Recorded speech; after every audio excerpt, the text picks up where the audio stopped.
Bonsoir, demain Benjamin Netanyahou, le Premier ministre israélien, sera à Toulouse en compagnie de François Hollande, le président de la République, pour rendre hommage à la communauté israélite après les événements dramatiques de l'école Ozar HaTorah en mars dernier. Nous parlerons également de Ma Petite Mercerie qui a créé 7 emplois dans un petit village tarnais, coup de projecteur sur un site de vente en ligne original. Autre événement insolite, des labours à l'ancienne dans la banlieue toulousaine près de la Beige. Dans le cadre de la visite diplomatique à Paris de Benjamin Netanyahou, à l'invitation du président de la République, le Premier ministre de l'État d'Israël et François Hollande se rendront demain pour une cérémonie en mémoire des victimes à l'école Ozar HaTorah et pour s'exprimer face à la communauté juive de Toulouse et de la France entière. C'est aussi un message vis-à-vis de toutes les victimes, juives et non juives, du terrorisme. Et c'est aussi une façon de dire que nous devons être unis, les démocraties ensemble, pour lutter contre cette forme particulière d'idéologie politique qui est l'islamisme radical aujourd'hui. Une union qui n'est pas bien vue par tous et qui donne place à une mobilisation nationale, dont à Toulouse ce soir contre la venue de Netanyahou, qui est actuellement au démarrage de sa campagne électorale. Nous ne condamnons pas du tout le fait qu'il rende hommage devant l'école juive à ces victimes de cette tuerie. Nous condamnons le fait qu'il soit reçu par le gouvernement français et qu'il vienne entre autres aussi, il ne faut pas oublier, pour parler de l'Iran. Et nous savons qu'il y a des préparatifs de guerre organisés par Israël contre l'Iran. Et nous pensons que ça peut mener à une catastrophe qui, semble-t-il, pourrait être appuyée quand même par les puissances qui soutiennent Israël, notamment l'État français. Et puis d'autre part, non à la politique israélienne d'occupation, de dépossession de tout un peuple. Une visite placée sous haute sécurité qui bloquera une bonne partie de la circulation entre l'aéroport et le quartier Roseraie entre 13h et 17h. Au cimetière de Terre-Cabat jusqu'au 2 novembre, un système d'aide au déplacement est proposé à l'occasion des célébrations de Toussaint. Une navette sera disponible ainsi qu'un système de vélo à assistance électrique, tous deux avec chauffeur. Le service de vélo porteur sera également disponible au cimetière de Rapace à Saint-Cyprien. Bougeons-nous, c'est le nom du trophée créé par RMC pour récompenser les petites et moyennes entreprises les plus innovantes en France. Cette année, le prix de la catégorie Jeune Pousse a été remis à Ma Petite Mercerie, entreprise de e-commerce qui a la particularité d'être située à Sénouillac, petit village de 1000 habitants au cœur du vignoble gaillacois. Ça a commencé tout simplement dans mon salon pour réduire en fait les charges au maximum. Je suis restée 1 an toute seule et puis une seconde personne est venue m'accompagner sur l'année suivante et la dernière, cette année qui vient de s'écouler, nous avons triplé le chiffre d'affaires, donc triplé les effectifs obligatoirement. Ma Petite Mercerie emploie aujourd'hui 8 salariés à plein temps, chargés de préparer les quelques 150 colis commandés par jour via Internet.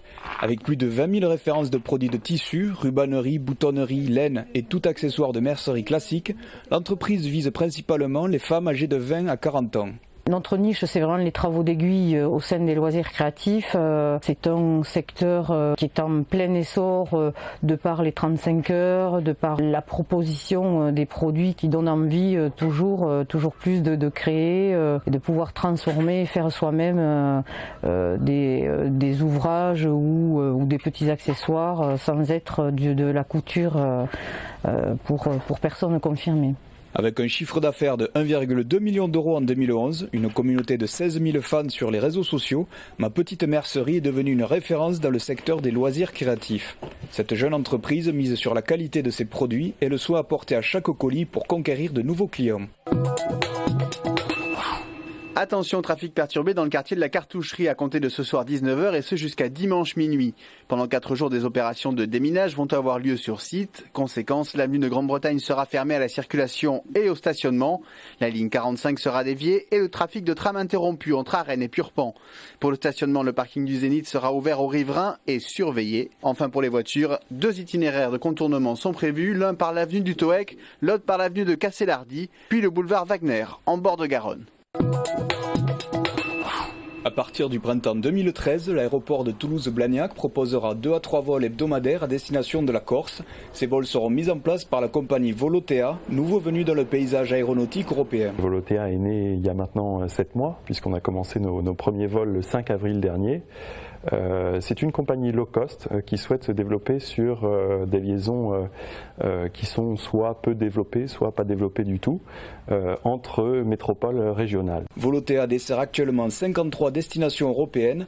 Toulouse-Blagnac va devenir le 14e aéroport français à accueillir les Boeing 717 de 125 places exploitées par la compagnie. Véritablement, Toulouse, c'est une plateforme incontournable pour notre développement français. Volotea, c'est des vols directs et à bas prix, et c'est ça le modèle, vraiment d'aller à contrario de ce qui se faisait avant, avec des vols, par exemple, d'un point français à un autre point français. Il fallait avant passer par Paris. Nous, on veut offrir ce nouveau modèle de compagnie aérienne de vol direct à bas prix au départ des régions. Premier vol vers Ajaccio et Bastia à partir du 30 mars 2013. Les réservations sont d'ores et déjà ouvertes sur le site internet de la compagnie. Après l'expulsion avec d'importantes forces policières du 22 rue de Mouille en octobre dernier du centre social d'entraide et d'autogestion, les militants et les familles du CREA sont encore passés au tribunal d'instance de Toulouse pour 2 autres bâtiments réquisitionnés. Le 12 chemin de Bité, ancien appartement de fonction vide depuis plus d'1 an qui appartient à la mairie, et le 29 rue des Champs-Élysées qui appartient lui à un particulier. L'avocat du CREA a demandé pour ces 2 lieux de laisser au moins les familles passer l'hiver à l'abri, familles qui ont toutes des demandes de logement ou d'hébergement en attente. Mais la date de l'expulsion est pourtant prévue pour début décembre. C'est un métier ancestral qui a été mis à contribution aujourd'hui à la Bêche pour rendre cultivable une terre de 700 mètres carrés. Une initiative de l'agricultrice Nadège Bello, charentaise d'origine mais toulousaine d'adoption. Je me suis installée agricultrice cette année, en 2012, au printemps. J'ai monté une cueillette de fruits rouges. Et donc, avec le conseil général, il me fournit les plants. Donc, j'ai décidé d'implanter à peu près 260 mètres de haies pour amener plus de biodiversité. Et plutôt que d'utiliser un tracteur pour labourer, j'ai décidé de faire travailler des bœufs, donc avec un bouvier, Thierry Dupré. La profession de bouvier, c'est soit de débarder du bois en traction animale donc dans les forêts, ou alors les labours, comme ici, un labour traditionnel avec des bœufs. Ce genre de charrues, elles ont pratiquement pas évolué depuis 4000 ans, si ce n'est que les parties bois se sont transformées par du fer petit à petit, mais c'est les mêmes qui étaient utilisés pratiquement il y a 4000 ans. Vous en avez un qui s'appelle Pardol et l'autre Bouette. Ascom mirandais, après ça fait aux alentours des 900 kg pièces, donc vous avez 1,8 tonne d'eau, brave.